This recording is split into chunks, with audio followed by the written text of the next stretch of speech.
Well, regarding the challenges with the land restitution processes, well, of course, first, all we have to do highlight the absence of the strengthening of the judicial branch, or the judges in charge on the implementation of the land restitution process.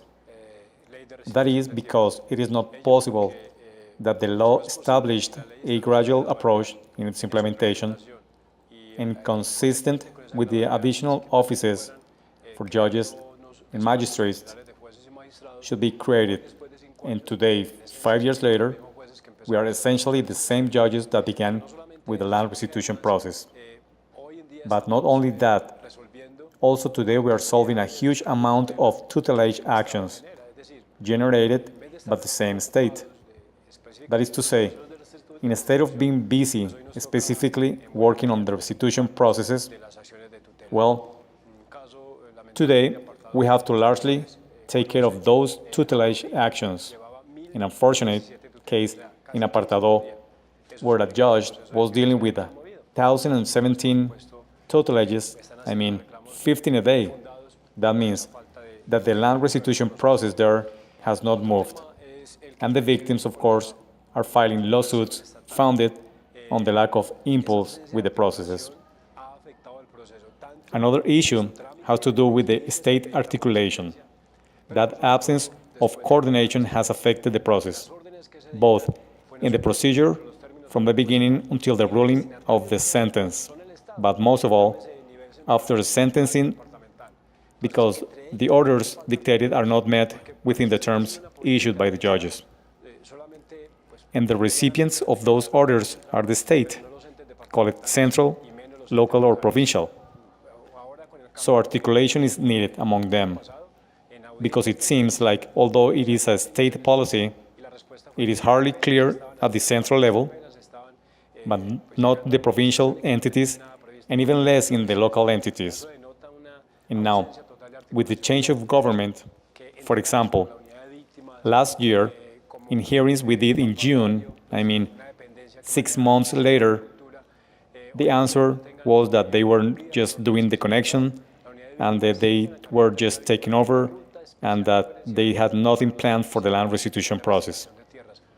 That denotes a total absence of articulation, and also is that entities like the victims unit or like the Banco Agrario, a dependency part of the agricultural ministry, still don't have yet met the orders dictated.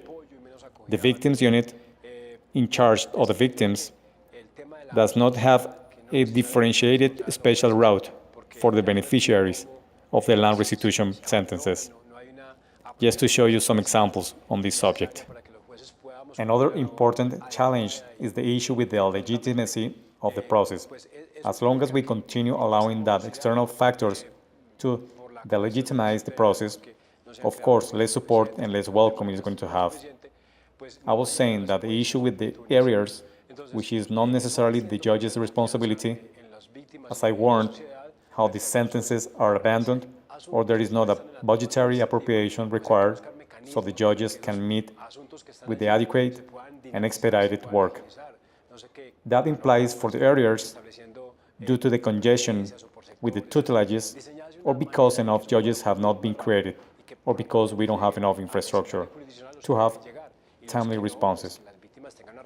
Then the victims, as well as the society, start losing faith in the process. Now, if there are still issues in the administrative stage, then we have to find mechanisms to those issues can be expedited. I don't know, with chronograms establishing preferences or by sectors.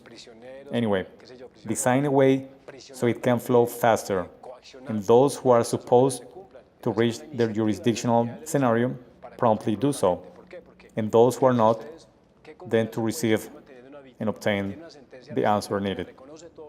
Or those who are listed as claimants also obtain a timely answer. And most of all, of course, once the sentences are dictated, then the orders are met within the terms the judges set. And we, as judges, don't have to be pushing or coercing for the orders to be met. It must be an initiative coming from the state entities, to comply with promptly. Why?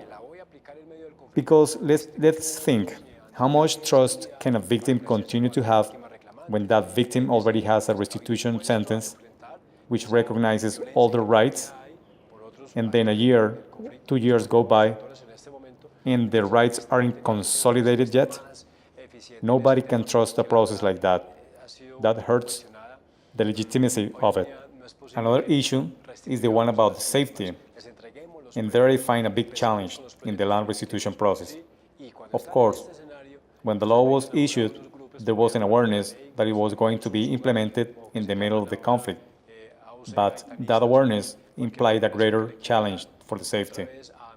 If I'm aware as a government and I know that I will be implementing it in the middle of the conflict, then I have to move all my safety scaffolding and offer it to the demanding victims. That is to say, am I willing to confront all the violence that is still there because of the other actors in this conflict? Well, for all the actors at this moment, then the state should have a more efficient answer about that issue, that the truth has been a bit challenged. It is not possible that today we restitute the victims, we give them the property, we begin with the productive projects, and when they are in the scenario, then some of those outside of the law groups, those called the Usuga, or today called the Gaitanistas AUC, anyway, whatever name they want to have, again, coming to intimidate them, again, to threaten them, to the point that they end up getting displaced once again. That is the worst of both worlds for the land restitution process. Any legitimacy is lost in that scenario. And finally, the issue about the second occupants is not that we lack tools. What happens is that maybe the Pinheiro principles end up being insufficient, because there is expected also a vulnerable subject, a subject with limited conditions. But the Colombian reality in the processes that we have ruled has shown that there are people in those lands that were not despoilers, that did not participate on the acts of violence, did not intimidate the victims, nothing. They just arrived to the properties after a successive chain of traditions. And many, when groups like the AUC had already been reinserted, allegedly in a peace process and negotiation also. So to them, it was feasible to think that there was a scenario for negotiating, and yet the truth is that it's not. Their lands are also being taken away. And that implies a special look, right? Because if we leave that issue only for the vulnerable people, or the other people end up being some kind of selective justice, which in any case, we're going to generate a harm action. And that harm action, it causes to lose legitimacy in the process, or trust. Why? Because those citizens will set resistance towards the process. I'm not talking about businessmen, I am not talking about the landowners or figureheads for the AUC.